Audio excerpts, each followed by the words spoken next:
salah satu penegak hukum yang tidak dibayar oleh negara itu adalah advokat. Karena dia dibayar oleh honorarium, digaji oleh pengguna jasa hukum. Saya tertantang kalau menangani perkara itu yang sangat rumit. Kalau perkara biasa-biasa saja, saya jarang tampil duitnya. Saya lebih ngambil perkara-perkara itu yang rumit. Kita perjuangkan di dalam hal pendampingan ini tidak hanya memenangkan perkaranya saja. Kalau kita menang di atas kertas tanpa ada harus fokus terhadap apa yang didampingi, terus tidak kemudian itu mendampingi dua kaki, mana yang untung kemudian itu enggak itu. Makanya filosofi itu bagian dari tujuan sebetulnya. Diharapkan caping lawyer itu sebagai simbol ya, simbol yang bisa memberikan perlindungan hukum kepada siapa saja yang membutuhkan, siapa saja yang perlu dibela, yang didampingi.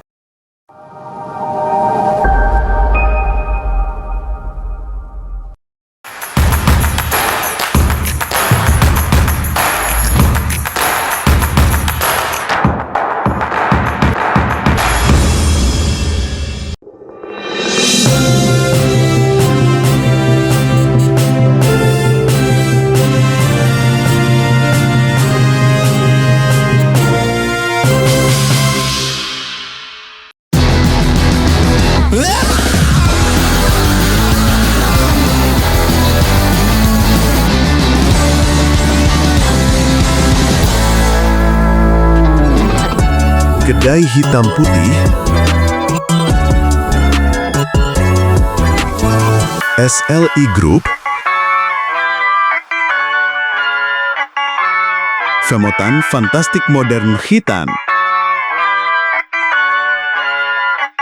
Selamat datang di Klinik Pratama Rawat Inap Ibnu Khalil, tempat di mana kesehatan dan kenyamanan pasien menjadi prioritas utama kami. Didirikan dengan tujuan utama memberikan pelayanan kesehatan yang berkualitas dan terjangkau bagi umat dan masyarakat.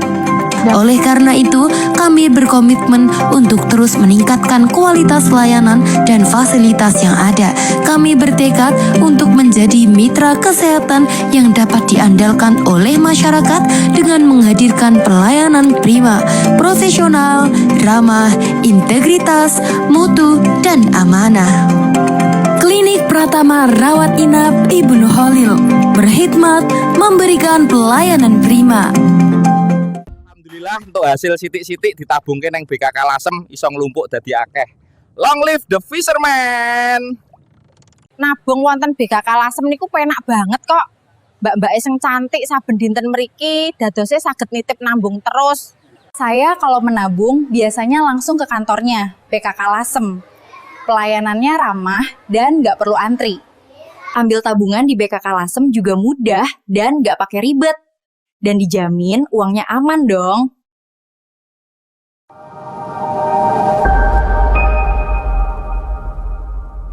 Halo Sobat Bangkit TV, kembali lagi bersama saya Alfiah di program Lebih Dekat. Ruang ngobrol santai tapi penuh inspirasi bersama tokoh-tokoh luar biasa di Rembang dan sekitarnya.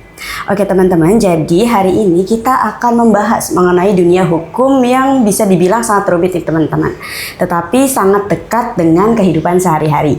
Nah, sudah hadir bersama kita seorang advokat yang juga merupakan managing partner dari Caping Lawyer, yaitu Bapak Abdul Mukmin.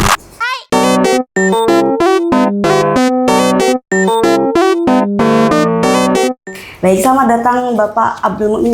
Selamat datang. Kabarnya? Alhamdulillah sehat, baik. Oke, alhamdulillah ya Pak.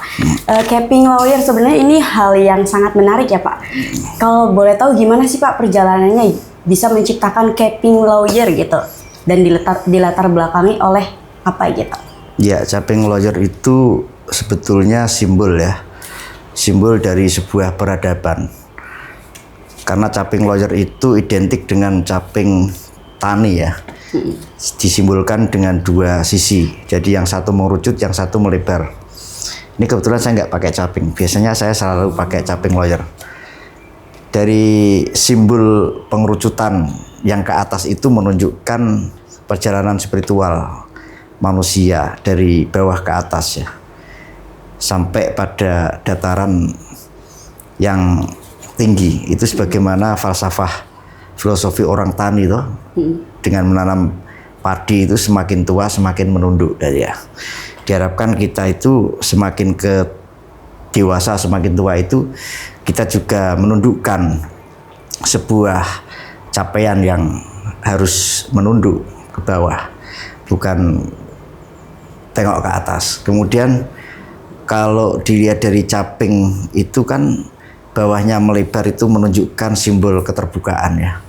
Keterbukaan kita mengayomi, melindungi dari panas, dari terik matahari, dari sekitar dan sebagainya. Jadi setelah kita itu menuju sampai pada perjalanan spiritual yang tinggi ya, kemudian kita harus membuka ruang dengan lingkungannya, mengayomi lingkungannya dan sekitarnya. Itulah filosofi kenapa saya selaku pendiri Capeng Lawyer itu, lawyer sendiri itu kan sebetulnya kan sebuah profesi ya. Lawyer bisa penasihat hukum, melindungi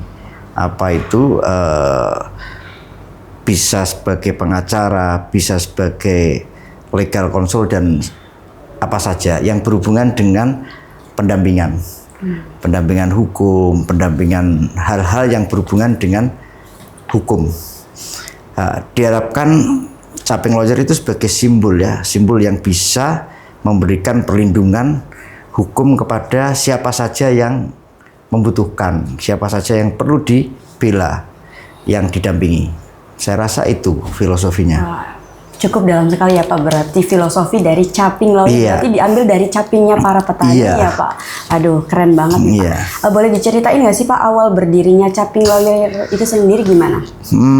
Jadi sebetulnya Capeng Lawyer itu, capingnya sendiri itu sebetulnya sebuah identik brand personal ya. Saya dari muda itu kan biasa pakai caping, kemana-mana saya biasa pakai caping itu. Kemudian ketika saya di tahun 2022, di tahun 2020 ya, saya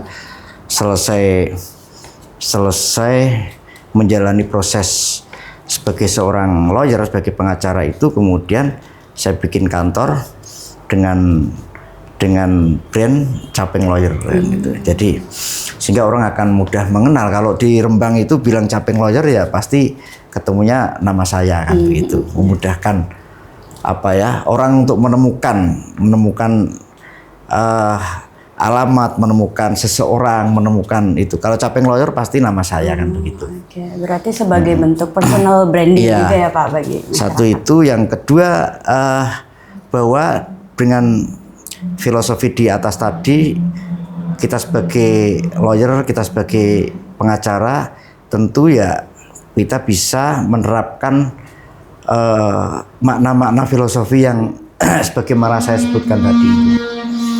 Kita tulus mendampingi, kita ikhlas mendampingi, kita jujur mendampingi. Jadi seorang lawyer itu harus fokus terhadap apa yang didampingi. Terus tidak kemudian itu mendampingi dua kaki, mana yang untung kemudian itu enggak. Itu makanya filosofi itu bagian dari tujuan sebetulnya. Tujuan kita melakukan pendampingan itu ya dengan niat bismillah, ikhlas mendampingi hak-hak hukum dari orang yang butuh dalam hal hukum. Oke.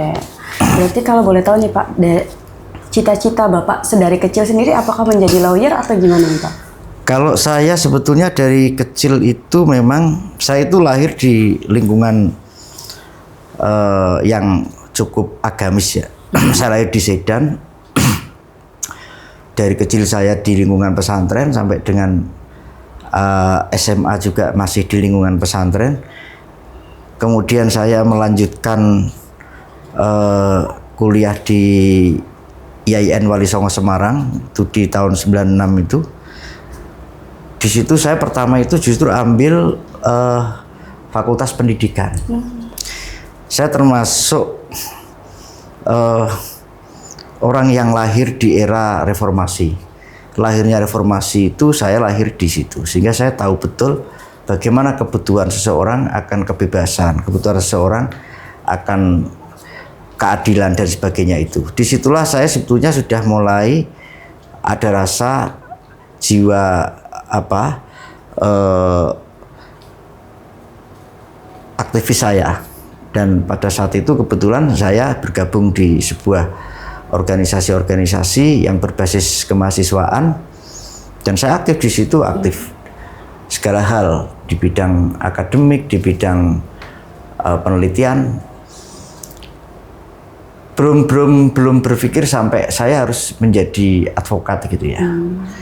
Dan saya lulus di tahun 2000. Kemudian disitulah saya baru merasakan bahwa di masyarakat itu ternyata banyak hal-hal yang sebetulnya masyarakat itu mendapatkan sesuatu yang menurut saya timpang ya dalam hal hukum. Baik itu dari sisi ekonomi perbankan, baik dari sisi hukum, dari sisi kriminal apa. Jadi orang-orang yang menurut saya ini sebetulnya mereka itu tidak paham terkait dengan hukum, mereka ditakut-takuti hukum, sehingga kebetulan mereka itu dia menjadi objek ya, menjadi objek orang yang tidak salah, orang yang sebetulnya lemah, tapi karena tidak paham hukum sehingga mereka itu akhirnya menjadi orang yang salah. Banyak ketimpangan-ketimpangan di situ. Di era-era saat itu kan masih namanya sarjana hukum mungkin itu baru bisa dihitung ya. Satu kabupaten itu mungkin hanya berapa. Bahkan pengacara pada saat itu juga belum banyak. Dan disitulah saya mulai berpikir hal-hal pengalaman pribadi yang bersentuhan dengan hukum itu kita selalu kalah. Karena kita memang nggak paham hukum. Disitulah saya mulai muncul jiwa asli saya. Saya ini aktivis. Saya hanya tidak bisa bergerak karena saya tidak seorang praktisi kan begitu. Akhirnya dari situlah kemudian saya kembali melanjutkan studi lagi. Saya mulai sekolah lagi di S1 Hukum di Unisula. Habis sekolah S1 Hukum itu saya mulai melanjutkan ya namanya PKPA ya, pendidikan keahlian advokat itu di salah satu asosiasi IKADIN ya, Ikatan Advokat Indonesia. Kemudian dari situ saya mulai berkarya di situ. Saya mulai pendampingan advokasi. Itu belum lawyer saya, belum. Terus kemudian saya melanjutkan lagi S2. Dan alhamdulillah saya selesai. Di tahun 2020 itu saya mulai mengambil profesi secara legal standing dan legal formal saya. Dan saya mulai aktif itu di 2022. Dan saat ini saya masih studi on progress ya di S3 Hukum juga. Jadi saya linear ya. S1 Hukum Pidana, S2 Hukum Pidana, S3 Hukum Pidana juga. Itu perjalanannya sebetulnya dari keprihatinan kita di tengah-tengah masyarakat yang buta akan hukum dan pengalaman-pengalaman pribadi saya sendiri yang kita merasa lemah ketika saya itu nggak paham hukum. Itulah kemudian saya bertekad ya mengambil profesi itu. Oke, berarti karena memang melihat fenomena di masyarakat ya, perkembangan tersebut gitu ya Pak. Dan sekarang juga Bapak termasuk orang yang haus akan ilmu sampai sekarang masih program studi S3-nya ya Pak, masih melanjutkan program S3-nya. Oke, dari pengalaman Bapak nih Pak, apa sih Pak tantangan dan dinamika yang Bapak alami ya saat ini? Dunia hukum itu tantangannya banyak ya. 4 pilar dalam sistem peradilan hukum itu sebetulnya ada 4 ya, penegak hukum itu. 1 adalah kepolisian, 2 kejaksaan, ya, 3 pengadilan, dan 4 adalah lawyer. Kita sadar kewenangan kita, status kita ini penegak hukum, tapi kita tidak punya kewenangan untuk penindakan. Kita tidak punya kewenangan untuk penuntutan. Kita tidak punya kewenangan dalam hal vonis ya. Kita itu punya kewenangan yang sangat itu ya, sangat lemah. Kita hanya punya kewenangan untuk memohon keringanan, memohon macam-macam. Jadi temanya memohon. Jadi sebetulnya saya itu kurang puas terkait dengan kewenangan sebagai penegak hukum. Itulah kita sebagai penegak hukum harus betul-betul harus smart ya. Kita harus cerdas memahami konteks karena kita sedang membela klien. Dan yang kita bela itu kadang juga orang yang dalam posisi sebagai terdakwa, orang yang posisi sebagai tersangka, atau bahkan kita sebagai posisi korban. Dua-duanya itu dalam terminologi hukum, kita tidak bisa memisahkan kamu harus di posisi orang yang benar. Benar dan salah itu dalam terminologi hukum bukan kewenangan kita sebagai lawyer, tapi kewenangan pengadilan di dalam memberikan vonis. Sehingga yang kita perjuangkan adalah hak-hak hukum klien kita agar mendapatkan proses hukum yang adil. Dan tugas kita adalah memberikan pendampingan, pembelaan terkait dengan hak hukum, terkait dengan keringanan, bahkan membebaskan dengan proses-proses pembuktian tadi itu. Nah, jadi yang lucu kadang di masyarakat itu salah menafsirkan. Ini pengacara bagaimana? Masa koruptor dibela? Masa orang membunuh dibela? Ya, masa orang melakukan tindak pidana dibela? Jadi ini mindset ini yang harus dirubah. Jadi pengacara di dalam hal pendampingan hukum itu tidak terbatasi apakah dia sebagai tersangka atau terdakwa, apakah dia sebagai korban, karena dua-duanya mempunyai hak hukum yang sama.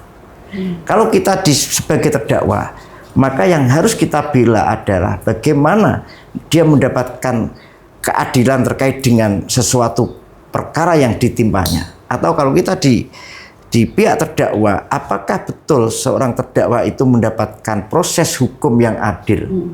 Kan begitu. Oke, berarti memperjuangkan hak-hak para kliennya ya Pak, tergantung dari posisi ya. Dan itu tidak mengikat apakah harus di posisi terdakwa atau posisi korban. Ya. Oke, berarti kan karena sekarang kan banyak nih masyarakat tuh yang bilang gitu kalau misalnya hukum itu tumpul ke atas terus tajam ke bawah ya Pak. Nah, menurut Bapak nih gimana sih Pak dari integritas sebagai yang bekerja sebagai advokat itu sendiri untuk menghindari stigma tersebut? Ya, tentu itu tidak salah ya. Makanya yang saya perjuangkan sampai detik ini itu adalah saya harus bisa memberikan keamanan, kenyamanan dengan teman-teman, tidak hanya saya sendiri. Untuk itu di tahun ini saya dipercaya sebagai Ketua Cabang IKADIN Kabupaten Rembang, Ikatan Advokat Indonesia di Kabupaten Rembang itu tujuannya adalah untuk melindungi hal-hal yang terjadi dengan rekan sejawat, terutama IKADIN.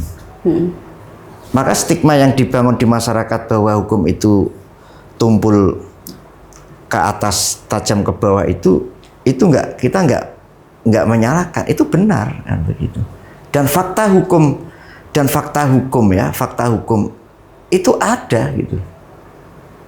Maka fungsi lawyer itulah untuk menjawab biar hukum itu tidak tumpul ke atas tajam ke bawah. Coba bisa saudara bayangkan orang di dalam menghadapi suatu perkara yang dia sendiri tidak paham hukum, kemudian dia harus menjalani proses hukum. Apa yang mereka bayangkan dengan posisi ditahan, mereka tidak ada yang memberikan konsultasi atau mereka tidak bisa melakukan apa yang harus dilakukan. Tentu hak-hak mereka pun belum tentu dapat terpenuhi. Sekalipun di dalam reformasi hukum terkait dengan hal penyidikan, penahanan, penuntutan itu sudah diatur sedemikian rupa, tapi prakteknya nggak bisa. Jadi masyarakat yang dilihat bahwa wah pengacara itu membela yang dibayar. Enggak juga. Banyak hal-hal yang kita perjuangkan kita tanpa bayaran itu sering kita banyak hak-haknya itu yang kita. Jadi untuk menjawab stigma ya bahwa hukum itu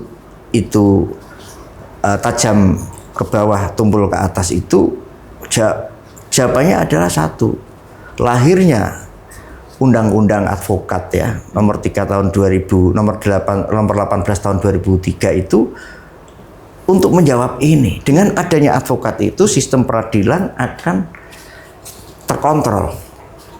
Jadi tidak semena-mena, apalagi setelah lahirnya RUU advokat yang baru ini, advokat tidak hanya mendampingi duduk diam melihat proses penyidikan, tapi kita boleh melakukan perlawanan di dalam proses penindakan atau proses penyidikan yang tidak benar. Sekarang kewenangan kita lebih besar. Sehingga diharapkan stigma-stigma masyarakat bahwa hukum itu tajam ke bawah tumpul ke atas itu terjawab gitu. Apakah dari implementasinya juga sudah sesuai gitu Pak sama undang-undang tersebut? Jadi begini, saya tidak mengatakan ya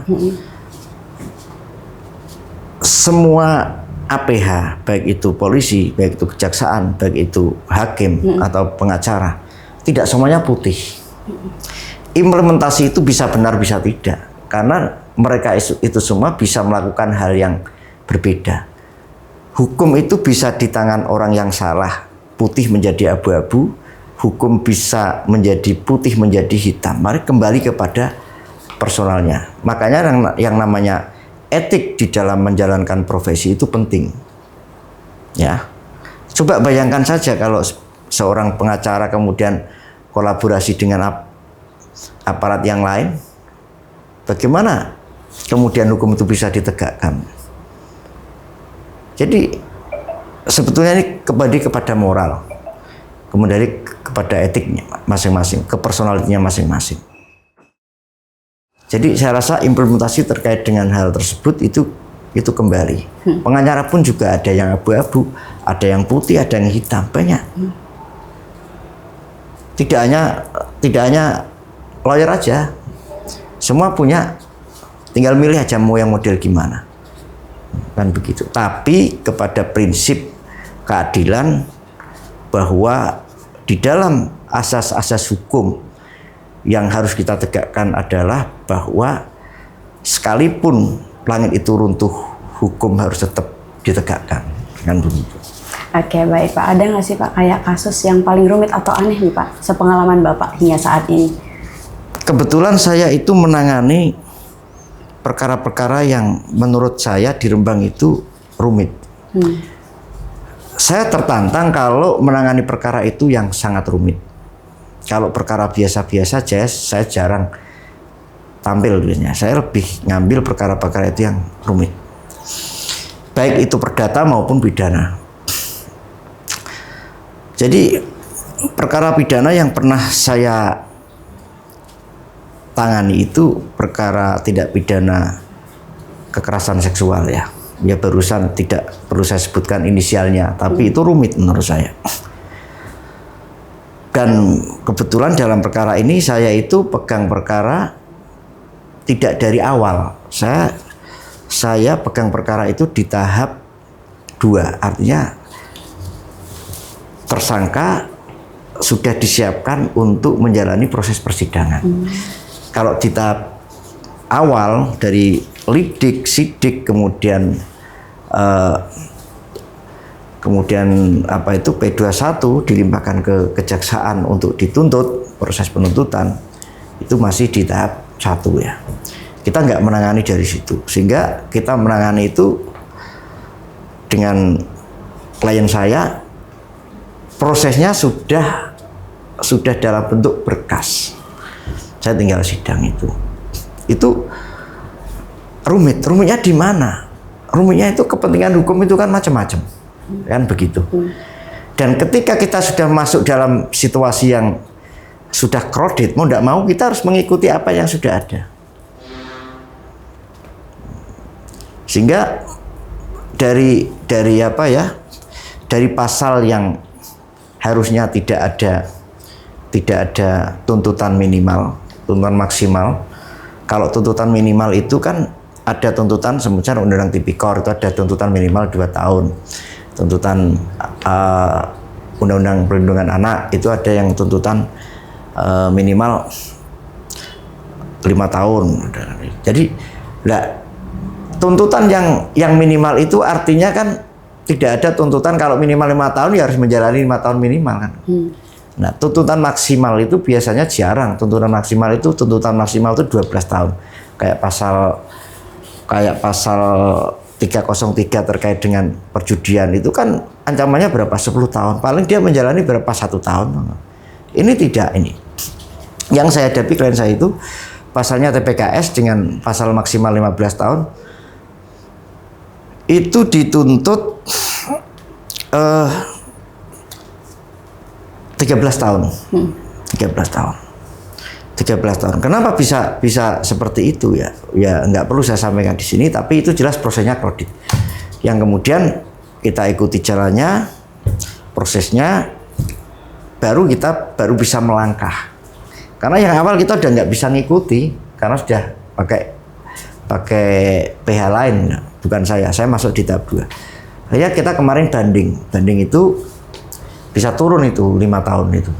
Jadi 13 tahun menjadi 8 tahun dan saat ini kita ikuti proses hukum selanjutnya itu kasasi. Ini kemarin kita sudah melakukan proses ke kasasi. Nah, ini sebetulnya kan persoalan-persoalan yang rumit, yang berhubungan dengan satu. Rumitnya di mana? Undang-undang TPKS atau pencabulan itu kan rumitnya begini. Orang menyentuh seseorang dengan tidak seizin atau tidak mendapatkan atau suka nggak sama suka.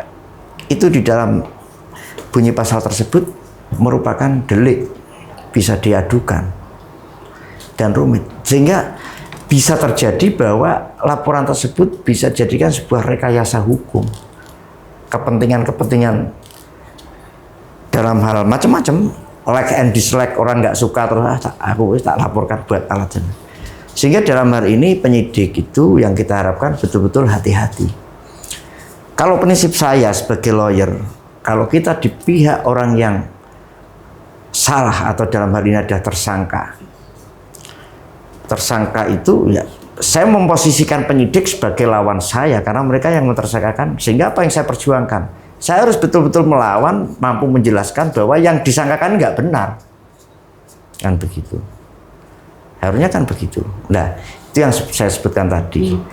Yang kita bela itu adalah hak hukum. Supaya apa? Mereka mendapatkan proses yang adil. Jangan sampai orang ini kemudian dikriminalisasi. Orang nggak salah disalahkan. Orang yang tidak sebetulnya tersangka disangkakan. Makanya di situ ada upaya hukum lain namanya pra-peradilan. Kalau klien saya semeyakini saya bahwa itu nggak bersalah, kita bisa membuktikan. Status tersangka itu bisa kita pra-peradilkan. Nah, itulah fungsi pendampingan hukum kepada klien. Terus ada lagi hal-hal yang rumit itu, ini yang baru ramai itu kemarin kita menggugat BMT Harum ya, BMT yang kerugiannya sampai 300 miliar itu. Kita mendampingi klien kita sebanyak 12 itu dan kita menang gugatannya sebanyak 12 miliar. Itu kita menjalani proses persidangan itu hampir sampai 1 tahun.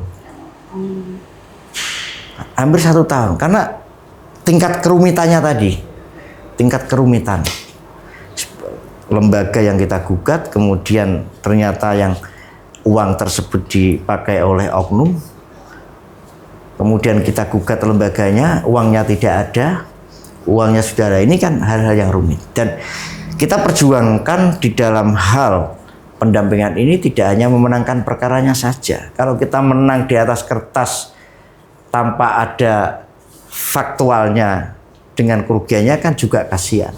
Itu sampai sekarang kita masih melakukan itu, penelusuran asetnya di mana. supaya bisa dimunculkan dan bisa kita eksekusi. Jadi hampir 2 tahun kita mendampingi itu.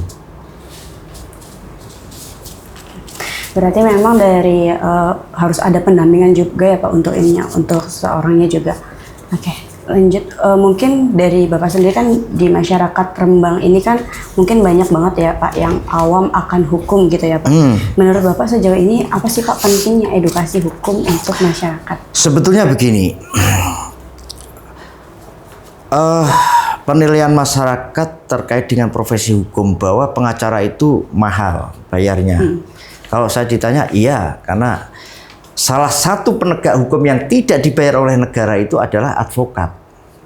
Karena dia dibayar oleh honorarium, digaji oleh pengguna jasa hukum. Nah, jadi saya tekankan kembali, salah satu penegak hukum yang tidak dibayar oleh negara itu adalah advokat.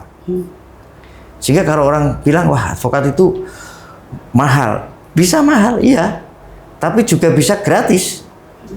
Jadi tinggal melihat konteksnya bagaimana. Tapi kembali lagi saya tekankan, kalau masyarakat menghadapi persoalan-persoalan yang berkaitan dengan hukum, saya sarankan konsultasikan dengan advokat, dengan ahli hukum. Apakah harus bayar? Tidak harus bayar, datang aja ke kantor, bisa. Kebetulan saya buka kantor itu di Jalan Lingkar. Di Jalan Lingkar, Lingkar Wetan ya. Lingkar itu yang dari arah Soklin mau ke Polres itu. Dari situ nanti ada kantor hukum, ada Caping Layar di situ. Silakan datang, konsultasi gratis. Bahkan kita sering memfasilitasi prodeo ya. Jadi pendampingan prodeo itu ya pendampingan sukarela. Saya pernah menggugatkan terkait dengan gugatan waris itu sampai setahun. Kita nggak dibayar sama sekali. Bahkan saya modali, saya mendatangkan saksi, saya kasih sangu. Karena mereka pantas untuk diperjuangkan haknya. Tapi kalau semisal orang ingin mendapatkan hak keadilannya dan orang itu mampu kemudian minta gratis, kan ya nggak etis juga.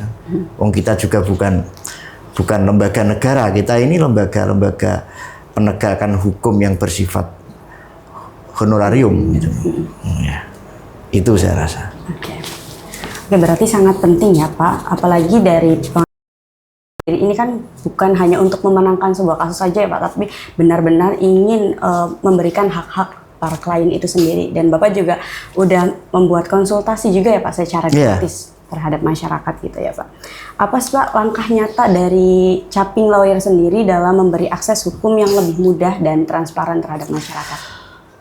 Sebetulnya kita sudah ada itu di laman-laman di akun TikTok Caping Lawyer itu kita buka konsultasi juga, dan banyak juga yang sudah konsultasi.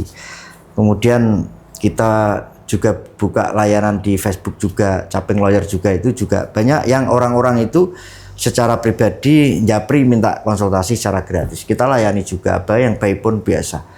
Artinya kita membuka ruang seluas-luasnya, orang yang memerlukan terkait dengan pendampingan hukum silahkan. Ya, kita buka, kita akan dampingi sampai perkaranya selesai. Jadi sekali lagi pengacara bukan untuk memenangkan perkara. Karena di dalam kode etik advokat itu dilarang seorang advokat itu menjanjikan kemenangan suatu perkara kepada klien. Oke, berarti juga sudah sampai media sosial juga sudah menggunakan platform digital ya Pak untuk bisa menjangkau lebih banyak masyarakat. Iya, untuk memudahkan mereka untuk mendapatkan layanan hukum. Oke Pak, mungkin kita lanjut ke segmen selanjutnya ya Pak. Ya. Mungkin ini adalah segmen yang lebih santai Pak, karena nanti sistemnya itu nanti saya akan menanyakan sesuatu kepada Bapak, nanti Bapak memilih dan memberikan alasannya. Oke, langsung aja Bapak udah siap? Udah. Oke, udah. Mungkin yang pertama ini Bapak lebih memilih untuk mendampingi kasus pidana atau perdata? Ya, saya kebetulan dua-duanya itu secara pribadi, secara equal, saya dua-duanya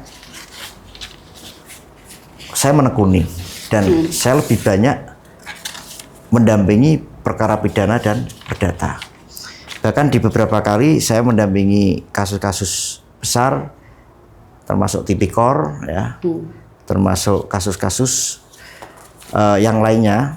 Di samping itu karena saya juga sebagai mediator profesional yang kebetulan kerjasama dengan Pengadilan Negeri Rembang dan juga Pengadilan Agama Rembang, saya lebih banyak kalau di Pengadilan Agama itu memfasilitasi para pemohon gugatan cerai atau permohonan talak itu saya di bagian mediasi.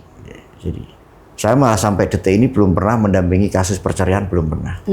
Saya belum pernah.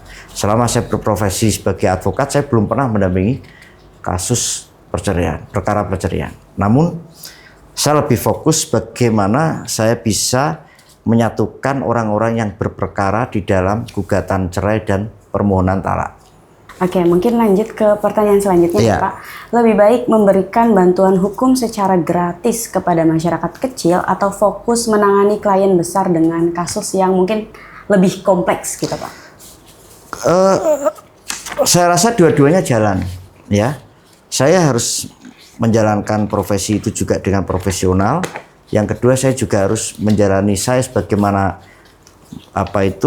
filosofi Caping Lawyer itu. Saya juga harus bisa memberikan bantuan kepada orang-orang yang di situ betul membutuhkan. Karena saya pribadi sebagai profesi, saya ada 6 tim, ya, ada 6 tim lawyer yang bekerja di kantor saya.